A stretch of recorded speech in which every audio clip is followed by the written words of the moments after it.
These influencers are actually insane. Hello, you gorgeous donuts. Today we're going to be looking at something called LinkedIn influencers. If you don't know what LinkedIn is, it's basically like Twitter, but for finance bros. It's where people who are high up in businesses or own their own businesses can kind of boast about their achievements and get other people compliment them for this. And this creates a pit for the wildest influencers you've ever seen to rise to the top. So let's react to some. I feel like in this video we should rate each one to say if we think they'd be a good boss and if we would work for them. I proposed to my girlfriend this weekend. Here's what it told me about B2B sales. I just know that his fiance is fuming he's posted this on LinkedIn. Like, why would you make this about business to business sales? This is such a nice photo. Look at her face, for Christ's sake. This is arguably the best moment of her life, and you've used this to get some impressions on LinkedIn. He's not marrying her, he's married to the grind, for Christ's sake. What can a proposal teach you about business? Like, how can you, like, make a thread out of that? I have no idea how this is a thing. Does this make him a bad boss? I don't know. I feel like he's a little bit intense. I have a feeling that this relationship might not reach the altar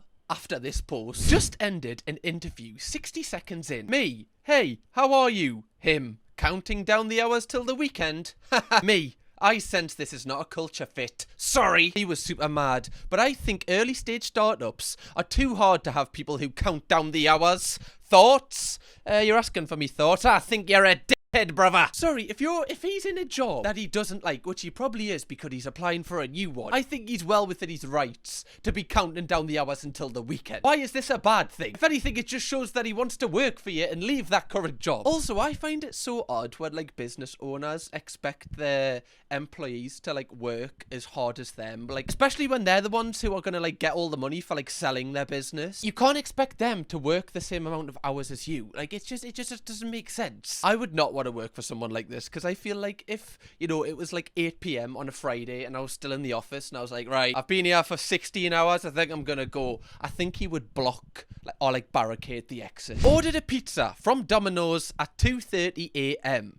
Delivery valet soon arrived. Making you work late during this chilly weather must be frustrating, I asked him.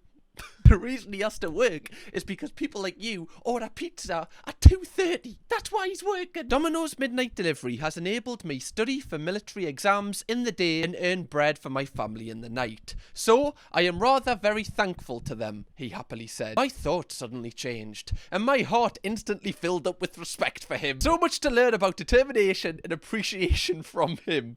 Appreciation, one of the most underrated things in today's work culture. How has he got from A to B here? This is outrageous. Like I said earlier, right? This guy wouldn't have to work through the night if people like you just ate at a respectable time. Imagine ordering a pizza and then being like, God, like, what are you doing? Why are you working at this time? It's like, I remember when the LA wildfires were going on, like people were like obviously like getting food, but they were Uber Eatsing their food or Deliverooing their food to their houses when there's literally fires. Like these people are having to try and navigate fires just so someone can eat a Big Mac. It's wild. I don't want to work for that person. Oh, okay. So here we have James Watt. I believe this guy founded Brewdog. I see so much about this guy that just makes me cringe. Apparently this video was posted to LinkedIn. So I just think the whole concept of work-life balance was invented by people who hate the work that they do. So if you love what you do, you don't need work-life balance, you need work-life integration. It's so true, and when I met James, I was quite taken aback at how aligned we are on the important stuff. And what does that even mean? It's just words. Yeah, actually, you don't need work-life balance, you need work-life integration. Like, bro really thought that he ate with that one. He was like, you know what, I've just actually dropped a bomb. You know what, I'm gonna give you like 5 seconds to just process what I've just said. There's something about just like two really rich people kind of telling other people how they should live their lives. It's just off, in my opinion. So work knows no bounds. Constantly in our home, we are working, but we do things that we find incredibly fulfilling, and we also have a supportive other half that loves that high octane obsession with what we do. I've always known that I would end up with someone like James because it would not work otherwise. You know, if someone was saying, right, you need to knock off now, I'd be thinking, well, what, do you not like my business? Do you not believe in me? Are we not driving towards the same thing? You know. Oh my God, this is like the perfect relationship. This is exactly what I want in my relationship. You know, if I'm like, Chloe, do you wanna watch Severance on the telly? Stop talking to me! Stop it! No, you peasant! I'm working over here. Okay, this is just, I just feel like the overall vibe's off here. Like, you always find with people that, like, seem to want to, like, seem successful, they always have to tell other people, like, how they should change their lives because this is what they're doing and this is working for them. Like, this wouldn't work for anybody else. People that work, like, 2 jobs, how the hell are they meant to have work-life integration, whatever that means? From our fingers to the top of our head to our toes, we are this really, really similar. And I think when you find someone that you click with and you've got the business alignment in the way that we have, where even at the weekend when we've got the children, we sit around the table and we come up with business ideas. That's amazing. Like, what a great thing for James's little girls. But you need to be appreciative and encourage that. Because if you have someone that isn't into it, it just doesn't work. Oh, God. Could you imagine them two in the bedroom? You know, they're just having a great time together. And they're like, actually, can we just stop here? I've just thought of a great business plan for me B2B business. 2 seconds. James, I need to check company's house. Get it out of us. I just think it's a little bit toxic. Like, I don't think, like, fair play if you want your whole life to be revolved around your work, right? That's your decision. It's your life. No one can tell you not to do that. But you don't have to put this onto other people because some people don't want their work to be their entire life and it shouldn't be normalised. I always see this James Watts posts from LinkedIn always get, like, reposted to Twitter with people laughing at them. Should I delay marrying Georgia Toffolo? I need some help, guys. I mean, I don't really think this is, you know, a question for LinkedIn. Surely this is one you keep private. You know, if you're really having, you know, doubts about marrying her, don't bring this up publicly. I'm making an investment into, oh, fuck's sake, man. An incredible UK-based road, oh, I'm not reading this out. And the founder, Georgia Toffolo, yes, I'm biased, but in my defence, it is a bloody great business. But my tax advisor just dropped a bombshell on me the other day. If I marry Georgia, within 3 years of investing, I become a connected person under HMRC rules, and I lose the EIS tax relief. So now, I'm facing the ultimate question. Delay the wedding for 3 years and lock in the tax relief, or forego the tax break and marry Georgia in 2025. What would you do? Honestly, mate, I don't care. I just don't care. Just, do you want to marry? You've confused us. I don't even know what this is about anymore. Is this, like, dirty talk for them too? I have no idea. Like, in the bedroom, is he, like, whispering in her ear? Oh my God, I can't wait to get your tax relief. And then she's like, oh my God, that's what does it for us. How do you know? Can I have your babies, James? It's so weird. Do you know, if ChatGPT was, like, posing as a human and was trying to appear to be normal, this is the type of posts that it would post. I would not want to work for this person because I would like a work-life balance, and I don't feel like this person would promote that. Already off the photo of this one, I know it's going to be incredibly obnoxious. Something interesting I saw on Friday. As I walked down the train to find the empty carriages, I walked past the first class section. Every single person in those seats had laptops with them. It reaffirmed to me, most people who have and do nice stuff work hard for it. The economy class, have a guess what they were doing. Oh, I don't want to read on. The vast majority of people scrolling TikTok, watching Netflix and drinking cans. Then there's me, suit, laptop, but still in economy. Maybe in a few years. Not sure if it's quite worth it for me, particularly at off-peak quiet times. What are you saying here? Just because you've pulled out a laptop in the economy section means that in 3 years you're going to be able to go in the first... That means nothing. It genuinely means nothing. Maybe it's the people in economy were just having a nice time to themselves. You know, their work-life balance? They were chilling out. Okay, maybe they've just come home from work. Just because someone's in the first class section with their laptop out doesn't mean they're any happier. They're probably sad because they've constantly got to work to like maintain their base level of needing to be in first class. Like, a lot of people who sit in first class wouldn't even dream of sitting in economy, so they have to keep working to maintain that kind of quality of life. I love posts like this though. I feel like this is such an untapped market. We need to make this a series. I've just got this vision of this guy just sitting in economy thinking he's, like, better than everyone just because he's pulling up his laptop. Like, what are you doing? Answering a few emails? Realistically, what are you doing on that laptop? And also, you know, people in economy, they definitely work really hard. It might just not involve having a laptop, or they might just have better time management where they don't need to work on the train. I hope it takes this guy longer than 3 years to reach first class. Ooh. Oh. The best asset a successful man can have: a woman. This is going to be good. Oh my God, there's a thread. Get in. But not just any woman. The one who brings peace. No drama. No arguments. No nagging. Just calm, steady support. A man with peace at home can conquer anything outside of it. Offer him that peace and he'll give you the world in return. Agree. I'm Vic Tipness. Follow me for daily insights on business, personal growth, and living your max life. Oh, Vic with the straight facts. No man can get anywhere with nagging. Constant nagging. Can you get up off the sofa? Can you look after your kids? Will you get away from us? Woman with your nagging. This man has a lot of hatred in his heart that he actually typed this out and then went, yeah, that's still mint. I'll post that. Surely, like, any person typing that halfway through would go, nah, I'm not going to post that. Just put it in the draft. 6 body language hacks to boost confidence and influence. Obviously, there's a photo of Tommy Shelby. Obviously. Who else are you going to choose? Do not smile too much. It shows submission. Fuck! Well, I'm not allowed to smile? What if I smile, I seem not confident? Do not walk with your hand in pockets. Shows that you are not ready. Ready for what? What, is someone going to fight me? Am I going to have to defend myself? Normally I'd try and use my words to diffuse the situation, but I'm not allowed to smile. So clearly I'm giving off this kind of really aggressive look right now. Also, some people have anxiety. Okay, like I need to keep my hand in my pocket. The fact that some people can walk down the street like this, like, kind of like terrifies. It's like, how are you letting your hands just swing? It's a little bit of an ick, actually, right? You let your hands, just both of them, just... Wait, do people walk like this? Now I don't feel like... What am I doing? What am I actually doing? I'm having an existential crisis here. I'm actually getting, like, less confident the more I read through these. No fidgeting. Makes you look bored and makes you look boring. Okay, so I'm not allowed to smile. I'm not allowed to put my hands in my pockets. And I'm not allowed to fidget. So what does that mean? What does fidget mean? Have I just got to stay still? So far, this is what I'm doing. Do I look confident here? Do I breathe confidence? Have calm and slow voice tone. Avoid saying, like, well, that's me f***ed. I say it in nearly every single sentence. To be fair, this is actually kind of making me realise how unconfident I am as a person. Never walk bending your back. Always stand straight. Okay, right, well, I feel like I've learned this too late in life because when I walk around, I just walk like this.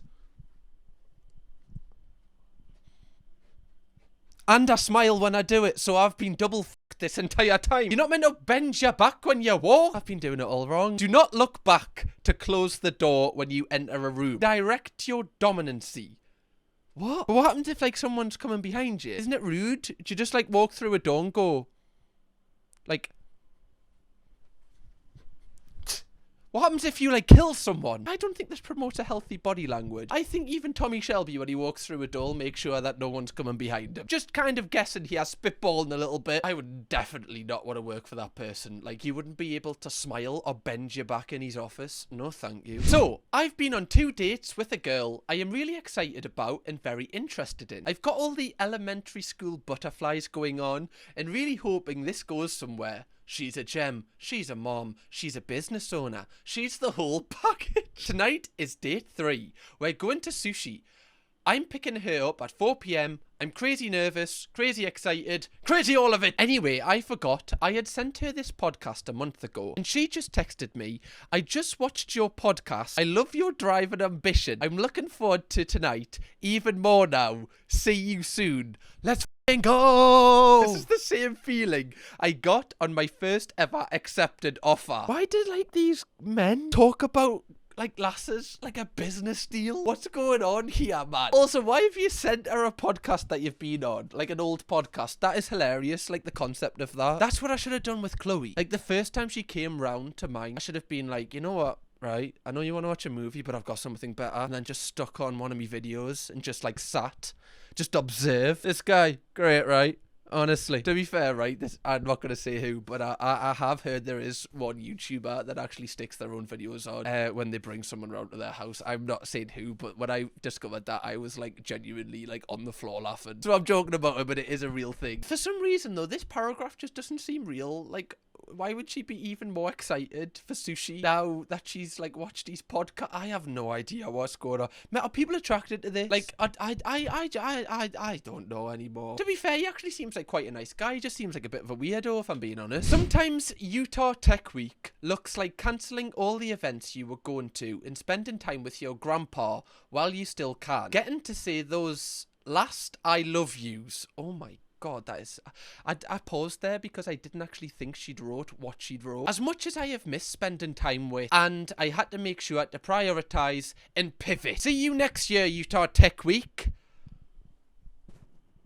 posting like that photo of your granddad when he's clearly, you know, not in the best shape, just so you can get a few likes on LinkedIn, is pretty crazy work, in my opinion. This just seems so odd. Like, everyone's buzzing apart from Granda. Granda doesn't look like he wants to be in the photo. In fact, I don't even know if Granda's eyes are open. I don't think they are. Granda doesn't even know this photo's getting took, love. Here's what taking a photo with my Granda taught me about B2B sales. £10,000 on my book.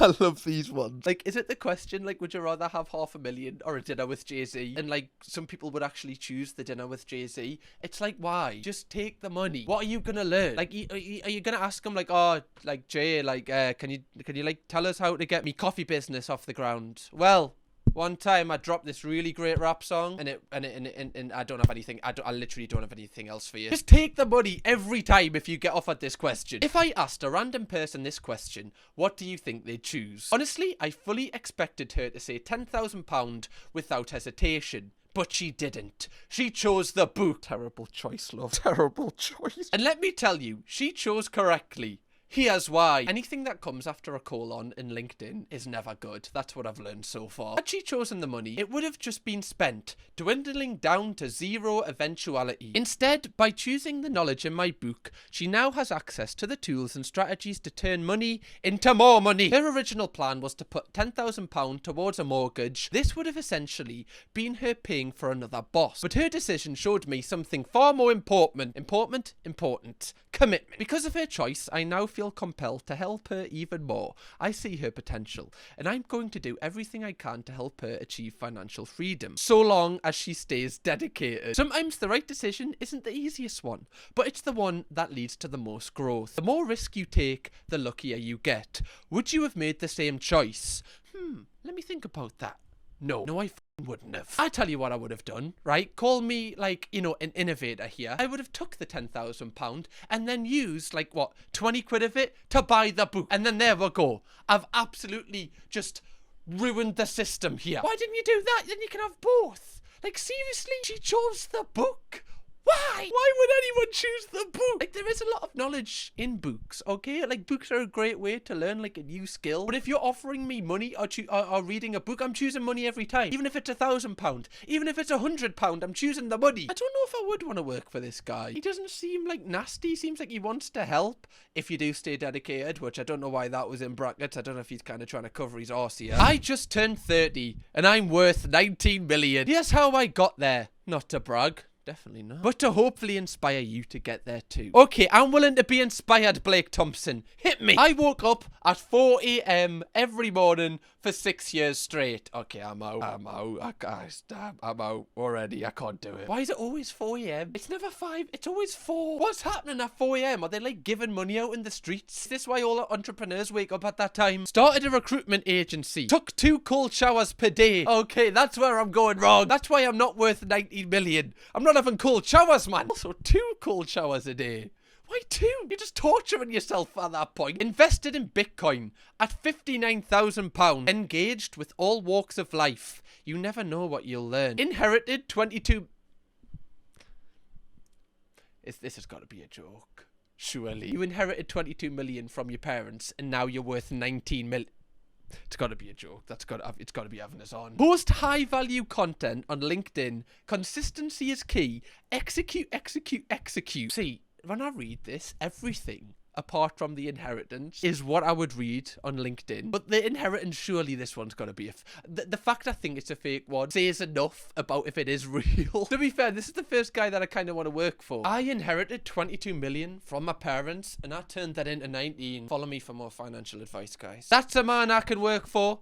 A man that blows £3 million like there's no tomorrow. That sounds fun. When he founded his company, he had just 2 things in his possession. A dream and 22 million. I love that he put it like, what, 6 bullet points down, just so he could kind of like put it in there secretly. You know, he mentioned his cold showers and his 4 a.m. wake-ups before he kind of, you know, drizzled that little bit about the 22 million in. You guys are spending your Sunday nights watching grown men fight over a ball. I'm making cold calls and catching up on emails. We'll work on my business plan in a few minutes. How to win zig when everyone else zags. Exactly, Nick. I'm gonna nick that one. Unbelievable. Finally, some truth has been spoken. One thing I've learned from people like this, who clearly don't like their lives, is when, like, it's fine to be working, you know, when, you know, you think everyone else is not. But it's the fact that you have to tell everyone shows me that you're not satisfied with what you're doing, because why do you need to tell us? Why are you trying to make us feel bad for just watching football? Like, it's fine.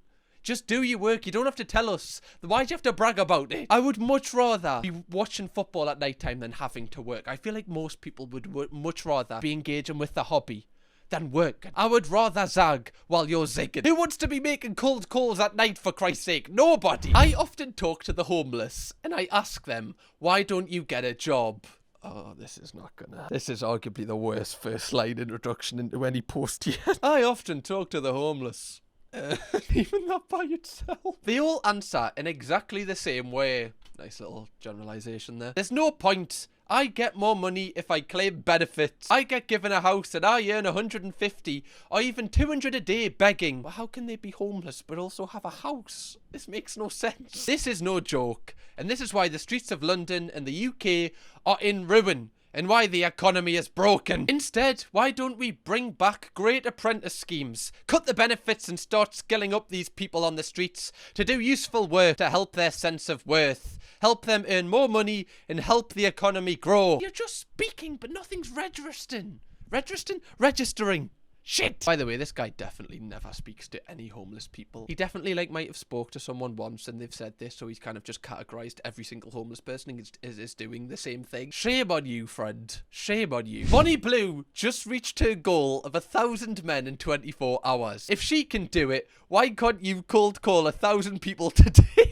Here's what it told me about P2P sales. Okay, this one's definitely a this is so good. Imagine if someone actually did that. Could you imagine, like, the CEO of Apple just put this on LinkedIn? So what I've learned about Bonnie Blue's challenge is the sheer determination, right?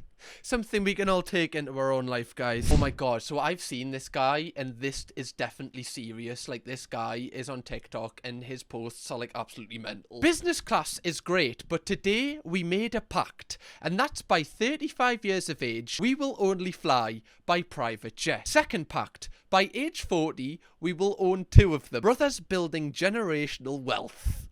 Why do you need to own 2 private jets? Like, surely the best financial kind of thing here is you go halvers on one, right? Like, surely, you know, you're not going to be using all the time. Like, surely, like, you can, you know, if you're a friend, surely you'll be going on the same private jet. You aren't going to race to Dubai together, are you? I feel like the richest people in this photo are actually the people behind them, the ones that are just on their phone. Strictly speaking, though, guys, I just want to point something out. Nobody's got a laptop out. So I don't actually believe these people are as successful as they're trying to make out here. Right, I've learned quite a bit in this video. No laptops, no money. That guy's got a flip phone case, for Christ's sake. He's not making any money. Get him out. Put him in economy with the rest of them. Last week, my econ professor asked me, Jack, would you rather take £10 million now or receive £10,000 per week for the next 50 years? Any. Genuinely any. Without batting an eyelid, I said, neither. I would rather pay you £10,000 a week. Of course you would, mate. Yeah, of course you would. Why wouldn't you? You know, yeah, refuse 10 million or £10,000 a week. I'd much rather give... What?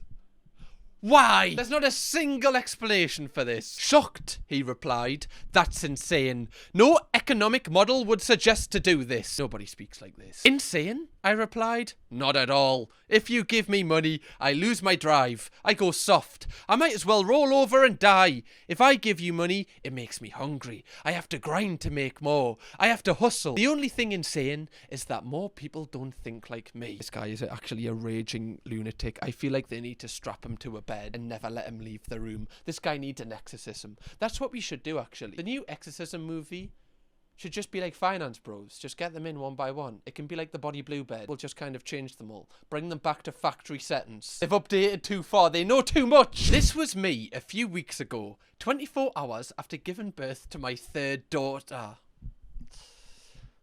Love. This has got to be a war crime. I mean, your name's Oppenheimer, so, you know, it runs in the veins, I guess. You've like, cooked this little thing up for 9 months. This should be, like, your entire world for at least, like, 24, the next 24 hours, 48 hours, months, right? On your maternity leave, this little creation you've made, this should be your primary focus, not B2B sales. Put the laptop away. You don't need praise for this. Like, why are you trying to get praise from a bunch of pricks on LinkedIn just because you've got your baby? Like, you've set this photo up. You've went, look, love, can you just take a photo of this? Like, me pretending to be on my phone and, like, me laptop here and the baby. Do you mind taking that photo? Yeah, is that all right? Right, cheers, love. After my boyfriend, Travis, died by... Oh no, we've reached new depths here. Where is this going? I texted my assistant, cancel all my appointments for the next 2 days. I said, I thought I'd be back at the office in 48 hours. In hindsight, the most naive statement I've made in my entire life, but I understand where it came from. I am a computer scientist by training, grew up in an Asian household, never dealt with grief so intimately. Besides, I'd been starting companies and hustling since I was 14. The last thing I wanted to do was stop. Any word about how you loved your boyfriend? Any word about him at all? You know, him not being here, anything? You know, no. We're just talking about hustle. Oh, and just getting back to the art. Great. Right, this is LinkedIn's gonna eat this one up. Imagine though, being like a boyfriend, Travis, he's like up there. Like, oh, I wonder what Jess is doing now, you know, I've died. Oh, she's talking about hustling on LinkedIn. Well, glad I meant a lot to her. Right, that's what I would have wanted. Doing this video has made me realise that I never want to download LinkedIn ever. Like, I can't believe people are actually like this on there. It just seems like a bunch of like people in suits just kind of w***ing each other off. As I settled into my flight, faced with the choice of watching a movie or opening my laptop to code, I chose the latter.